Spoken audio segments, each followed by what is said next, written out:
कहते हैं ना, अगर आप किसी चीज को दिलो जान से चाहो तो उसे पूरी कायनात मिलाने की साजिश कर देती है, पूरी कोशिश कर देती है। जैसे आज हमारे गेस्ट हैं, उनके साथ भी कुछ ऐसा ही हुआ। 18 साल के स्ट्रगल के दौरान उन्होंने कभी पानी की बोतल बेची, कभी स्क्रैप बॉय बने, कभी स्पॉट बॉय बने, और आज वो एक्टर के साथ साथ डायरेक्टर, राइटर और एक 300 करोड़ के क्लब में शामिल होने वाली एक फिल्म लेकर आए हैं, जिसका नाम है कांतारा। उसे आपने सभी ने देखा होगा, सबने उसे तारीफ भी की, कभी सभी ने उसे प्रेज किया है। आज हम उसी एक्टर, डायरेक्टर और राइटर ऋषभ शेट्टी से बात करने जा रहे हैं। तो वेलकम, नवभारत टाइम्स में आपका स्वागत है। ऋषभ शेट्टी जी, कैसे हैं आप? नमस्ते, मैं अच्छा हूँ। आप कैसे हो? मैं भी बढ़िया।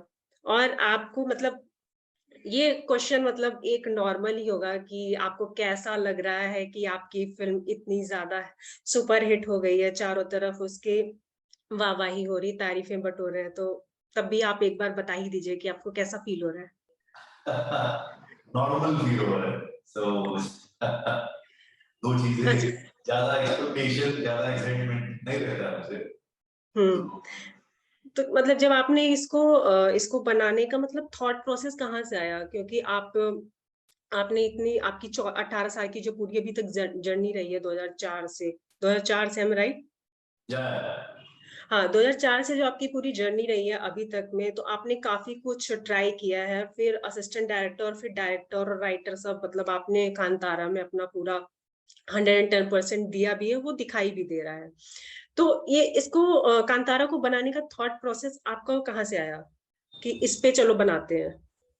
मतलब मैं लास्ट ईयर सेकेंड लॉकडाउन में गांव में था। उस समय एक 30 साल पहले जो रियल इंसिडेंट मुझे पता लगेगा, तो वो इंसिडेंट के ऊपर मैं डेवलप करने के लिए चालू कर देता हूँ।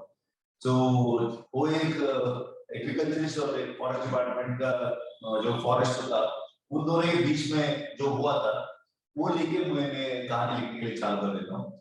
सो वो लिखते लिखते मुझे लगा कि एक सिर्फ दो दो आदमी का जो ईगो नहीं है, तो ये एक एग्रीकल्चर लैंड के ऊपर कहानी है और एक नेचर और ह्यूमन का जो कॉन्फ्लिक्ट है उसके ऊपर है।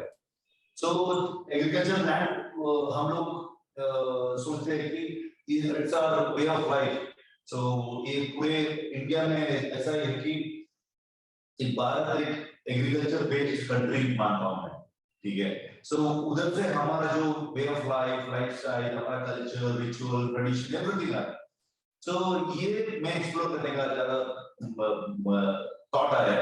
तो इसलिए मैं जो हमारा दैव आते हैं, दैव कोला बोलते हैं, हमारा जो मेन एलिमेंट इसमें मैं बताने के लिए ट्राई किया था, हम्म। वो भी एग्रीकल्चर से जुड़ा हुआ है। सो वो लेके आके लोगों को पेश करना है। और ये दैव कोला जो है, ये एक मनुष्य और प्रकृति के बीच में एक ब्रिज जैसा है।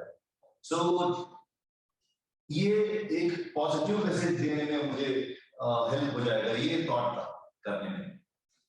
अच्छा, जो उसमें दैव का पूरा गेटअप है, वो क्या एक्चुअल में मतलब रियल लाइफ में भी पूरा वैसे ही गेटअप होता वैसे है, रहता मतलब है, वैसे अटैच? रहता है, वैसे रहते हैं, लेकिन रिचुअल हम लोग सिर्फ कुछ कुछ चीजें एक्सप्लोर किया है, पूरे नहीं है। मतलब it's like a full night रहता है वो पूरे रिचुअल। जो सारे के सारे लेके आके फिल्म में बताना मुश्किल हो जाएगा। सो इसलिए मैं इम्पोर्टेंट क्या क्या है और कहानी के इस रूप में जो क्या क्या प्रेजेंट करना है, सिर्फ उतना ही मैं, मतलब 2.5-3 मिनट्स में उतना पूरे पूरे देवा को लगा सीक्वेंस हम बता नहीं सकते। सो इसलिए क्या चाहिए स्टोरी को, उतना ही मैं एक्सप्लोर किया। वो सब रियल है, और जो करते हैं वो दैव को मानते हैं। जो वो जो प्रोसीजर में जो एक कम्युनिटी शामिल होके बहुत साल से करके आ रहे हैं, वो लोगों को मैं साथ में रख के किया।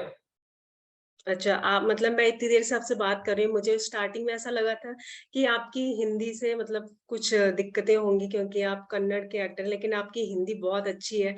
तो क्या आप अच्छा, इन फ्यूचर बॉलीवुड में भी मतलब हिंदी फिल्मों, प्रॉपर हिंदी फिल्मों में काम करना चाहेंगे? नहीं मेरा हिंदी उतना अच्छा है। हाँ, मतलब इस तरीके से आपने फ्लुएंटली बोल रहे हैं, तो उस हिसाब से तो सही है। नहीं, वो मेरा दोस्त लोग और मेरा टेक्नीशियंस, कांतारा का जो डीओपी बोल रहा था जस्ट 5 मिनट पहले, ये और मेरा को-राइटर भी एक अनिरुद्ध महेश है, वो बोल रहा था कुछ लोग हिंदी सीख के आके इंटरव्यू देते हैं, आप तो पूरा उल्टा हो गया, इंटरव्यू देते देते आप हिंदी सीख रहे हैं। ठीक है, और हिंदी फिल्म करने का जो आइडिया नहीं है, मुझे कन्नड़ा फिल्म करना है, सो मुझे इधर क्या देखा हूँ मैं, वो एक्सप्लोर करने में ज्यादा इंटरेस्ट है मेरा। तो अगर ऐसा कुछ चीजें मतलब अभी कांतार को लेके लोग इतना पसंद कर रहे हैं, इतना विश्वास दे रहे हैं, वो लोग दूसरे लैंग्वेज अभी हिंदी में लेके आया तो वो लोग इतना वर्ड ऑफ माउथ स्प्रेड किया, इतना बहुत बड़ा हिट बना दिया। तो वो लेके मुझे लगता है कि कन्नड़ा में फिल्म करता हूँ, वो लेके आके आपको मैं दब करके उधर भी रिलीज कर देता हूँ, क्योंकि अभी लोग ऐसा मतलब इंडियन सिनेमा में जो लैंग्वेज पर जो बैरियर हटा के लोग ऐसा सब रीजनल कंटेंट को भी इतना सपोर्ट कर रहे हैं, वो लेके ऐसा कुछ कर सकता हूँ, लेकिन मैं I really want to make films in Kannada. Okay.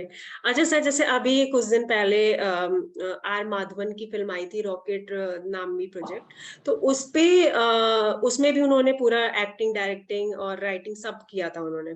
तो क्या उससे कुछ आपने इंस्पिरेशन ली, क्योंकि आपने भी इस फिल्म में तीनों ही काम किया और तीनों ही काम की वजह से वो फिल्म बहुत ज्यादा ब्लॉकबस्टर हो गई है।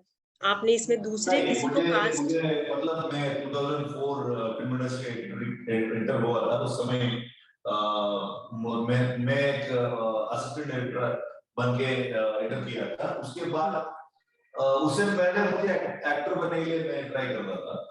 सो एक दिन मुझे समझ में आया कि हमको जो बैकग्राउंड नहीं है, जो कॉन्टेक्ट नहीं है अंदर, तो कुछ असिस्टेंट डायरेक्टर का काम करने करके कुछ अपॉर्चुनिटी मिलेगा, ये सोचता।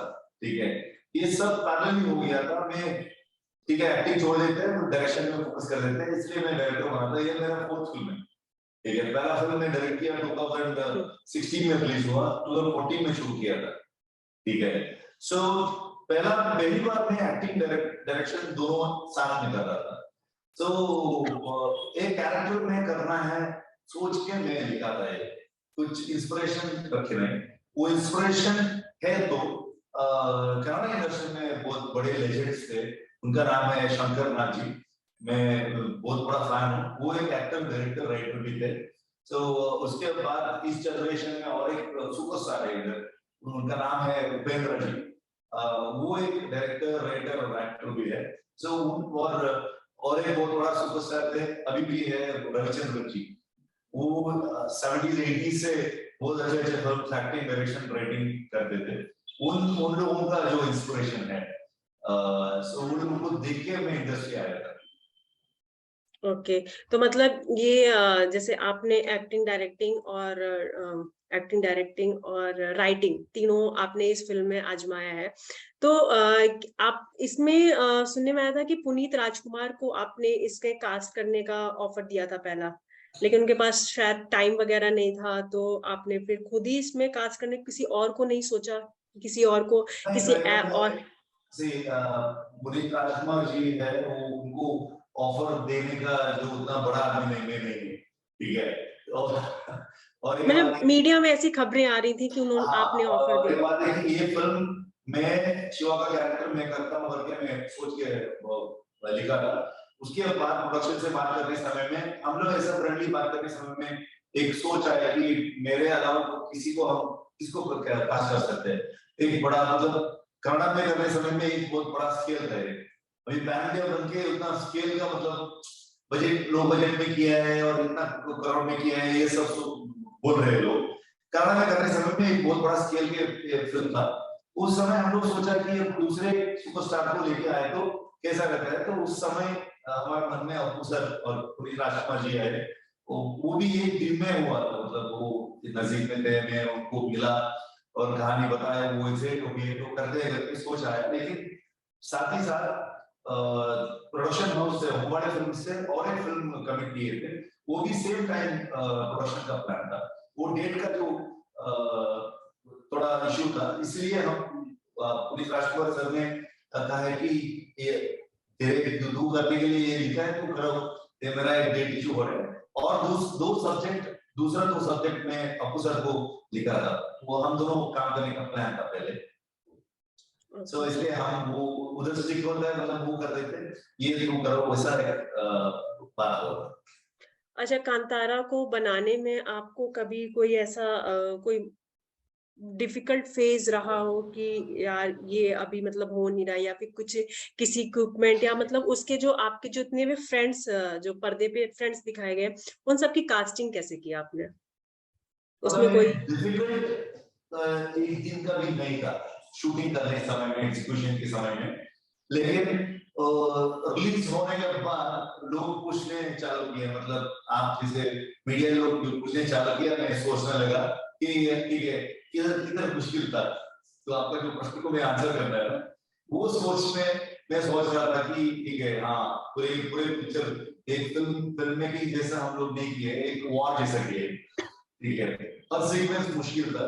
सो लेकिन वो एक मुश्किल होगा, ये तकलीफ होगा, ये सोच के हम लोग वो डिफिकल्टी सोच के काम नहीं किए, ये करना है, एग्जीक्यूट करना है, कि हमारे पास इतना टाइम है और इतना मतलब मैन पावर है, इतना बजट है, ये हमको इतना टाइम के अंदर एग्जीक्यूट करना ही होगा, ये सोच था। डिफिकल्टीज पूरे रिलीज होने के बाद जो लोग पूछ रहे, जर्नलिस्ट पूछ रहे, जो क्या था, मतलब वो सोचते समय में मैं ठीक है शुरू से लास्ट तक ये है इतना। अच्छा, तो इसमें जैसे आपकी जो माँ का किरदार निभाया है, जो आपकी मतलब पर्दे पर गर्लफ्रेंड बनी है, उन सब की कास्टिंग कैसे की आपने? मतलब सब लोगों ने लिखने के बाद कुछ लोगों को मैं ऑडिशन में लिया था, मेरा माँ का कैरेक्टर मानसी सुधीर है उनके, और हीरोइन की लीला का कैरेक्टर सप्तमी गोलानी की है, उन सबको मैं लिखने के बाद हम लोग उन लोग को बुला के ऑडिशन करके वर्कशॉप करके चूज किया, और मेरा जो दोस्त लोग थे उसमें 3-4 लोग, गुड्डा, रामपा, लच्चू का कैरेक्टर है, और जो अबू का कैरेक्टर है, ये सब लोगों को मैं लिखने समय में भी फिक्स करके, क्योंकि वो लोग मेरे साथ मेरा लास्ट फिल्म में काम किए सरकारी में, सो उन लोगों को लेके आया था मैं। सो ऐसा उसके बाद भी कास्टिंग करने के बाद सब लोगों को रिहर्सल था, वर्कशॉप था, 3-4 महीने हम लोग वर्कशॉप करके काम किए। ओके। अच्छा, जैसे आपने थिएटर भी किया है शायद, तो आपकी कोई थिएटर से जुड़ी कोई मेमोरी है जो आप शेयर करना चाहें अपने फैंस के साथ? बहुत सारे है, क्योंकि मैं शुरुआत हुआ मेरा यक्षगान से, मैं 6th स्टैंडर्ड में था, उसके पीयू तक मैं गांव में हर एक साल करता था यक्षगान, तो एक ग्रुप था हमारा।